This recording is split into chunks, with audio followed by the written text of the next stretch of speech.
Do you ever feel like your dishes and laundry are just piling up and you can't seem to stay on top of it? Or maybe you can't make the dinner that you planned because the meat is still frozen. Or maybe you're trying to reach your health goals and you just can't seem to stay consistent.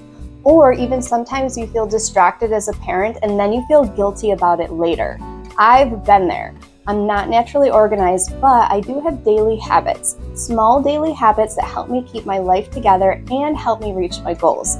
Today I'm going to share with you the 20 habits that I track daily to stay on top of everything. Some you might already do, but some might be new to you and they might change everything. Okay, let's talk about morning habits. And mornings for me are not about hustle, they are about preventing chaos later. So the first habit that I do every single day is empty the dishwasher. I empty the dishwasher every morning, so dirty dishes can go straight into the dishwasher, no excuses. There's going to be no pile of dishes during the day in the sink. There's no mixing of dirty dishes with clean ones that just weren't put away yet. And bonus, if you do this early enough while you're still really tired, you barely remember doing it. It's great. So the next daily habit I track is what I call my A+B+C habit, which is A for activated U, B for bone broth, C for collagen in my coffee. I actually do the bone broth first, and then I do the activated U, and then I do the collagen in my coffee. But you get the gist of it. This kicks off my gut health first thing in the morning and my protein intake. Bone broth supports my gut and my joints, collagen supports my skin and tissue, green supports my digestion and overall gut health. I like to turn my collagen coffee into a little fancy, healthy latte, and since adding this habit, I swear I've noticed improvement in my overall health and immunity.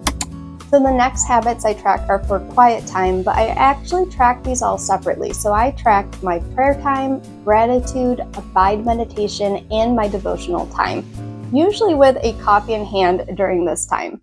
This is when I get my heart right with God every single morning before the day begins. Before work, before emails, before anybody else needs me. These habits for me, when done consistently, impact how I respond to everything else throughout the day. Habit number 7 is dinner prep, and I track this habit because I used to forget to thaw the meat constantly. Then I would be scrambling at 5 p.m. to try to make dinner and I wouldn't have anything to make or the right ingredients. So now I check it every single morning and future me is always super grateful because now I can actually make the dinner that I planned. The next habit I try to track every day if I can is balancing my budget. I try to do this most days because the more consistently I do this, the more on top of my money that I feel. I know what's going on with my money, nothing builds up, there's no stress, no surprises, it's much easier to stay on top of it consistently. The next daily habit I track is what I call my Bujo setup, and that's because that's what fits in my habit tracker. This is really just me getting my bullet journal and my Notion aligned and then setting priorities for myself for the day. So I cross off what I did yesterday, I move what I didn't, I also add anything new that I need to get done, then I prioritize, and then last I write everything down in my bullet journal with those priorities. When I did not track this, I often skip this, and when I skip this, I feel super scattered. So that is why I track this habit now. So now we're entering more of my midday healthy habits for my health and energy. And for me, number 10 is protein, my morning protein. In particular, this is my Fab 4 smoothie. I've talked about it before. This is from the book Body Love. I'll link that below. Great read. This smoothie has protein, fat, fiber, and greens. It stabilizes your blood sugar. And when your blood sugar is stable, you are going to avoid those crashes and cravings. Once I started this, I just naturally started eating better and craving less junk overall. The next daily habit I track is my daily walk, and I usually like to walk right after work, but sometimes it could be midday, it could be in the morning, just depending on the season of life.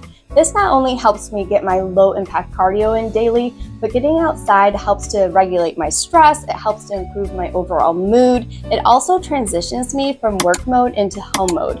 I don't walk every single day, but I do tell myself if the weather is good, I should just go walk. And by doing this, I usually end up walking about 5 times per week just by tracking this habit and with this mindset shift. The next habit I track is for weightlifting or a muscle-targeted workout. Muscle is really important for your metabolism, your strength, your overall aging well process. So I track this even in off seasons. I track this because it keeps it visible, and then I can refer to it year to year to see how that correlates to my overall health. I shoot to work out like this about 3 to 4 times per week, sometimes 5 if I'm feeling really aggressive or maybe a little crazy. But if you don't do this now, just start with what you can. I stopped during the winter and I'm going to start this up again, and I'll start with 3 workouts, something simple and something obtainable. So now we're going to transition into my evening habits, and this is really about closing the loop. The next 2 habits I do write down separately, and they are my kid check-ins, so one for each kid. This is when I'm going to ask them about their schoolwork. Do they need any help with anything? I never want them to feel less important than something like my YouTube channel or maybe a TV show or a workout that I'm doing. So I track this. I want to make sure that they are a priority, so I write this down as a habit that I track so I can stay consistent on that and make them a priority.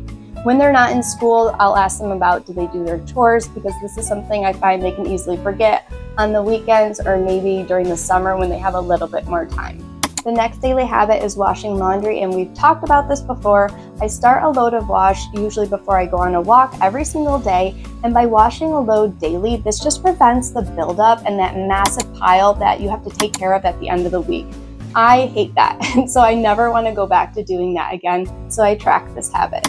The next daily habit I track is folding and putting away the laundry, and I track this separately for a reason. When I tracked it together, I found that when I would try to do laundry daily and I just tracked it as one, I often would put it in the washer, I'd put it in the dryer, but I would not fold it and put it away. And that's really the time saver, because when you fold it and put it away, you really don't need to iron it. So most days I do this, but sometimes I don't, and I track this because it helps me see if I'm slipping, and it helps me know that something's off. So this is a really great habit to track separately. The next habit I track is 5 minutes or less on social media. So for me, this is really Instagram and Facebook. I no longer have Facebook on my phone, so that helps out a lot. Instagram has a 5-minute timer, and when that goes off, I just close the app. It's that simple. The next daily habit is check phones, and what that means is checking my kids' bark alerts. So really checking your kids' technology is very important. We've talked about that before, and this is really my habit, so I just do a daily review to prevent overwhelm. Okay, so the next daily habit is Sudoku, and I wanted to start to exercise my brain consistently because I felt like maybe my memory was slipping a little bit, or I just didn't want it to. So Sudoku is a great brain exercise. Studies suggest that puzzles support memory and cognitive function, and if you feel like your memory is not as sharp as it used to be, this might help.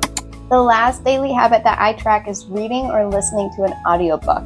I'm not naturally a big reader at all, but this habit has helped me to increase my ability to read and listen to books. Even my focus is better. I've also noticed that 15 minutes before bed helps me fall asleep earlier and actually stay asleep better all night. So here's the thing, you don't need to add all 20 of these habits, but you could pick one. Just pick one habit that would remove the most friction from your day. That is how this all started for me. I just picked one habit and I added one habit at a time. These habits do not make life perfect, but they do help me from being overwhelmed and feeling behind. They also help me reach my goals without overthinking everything.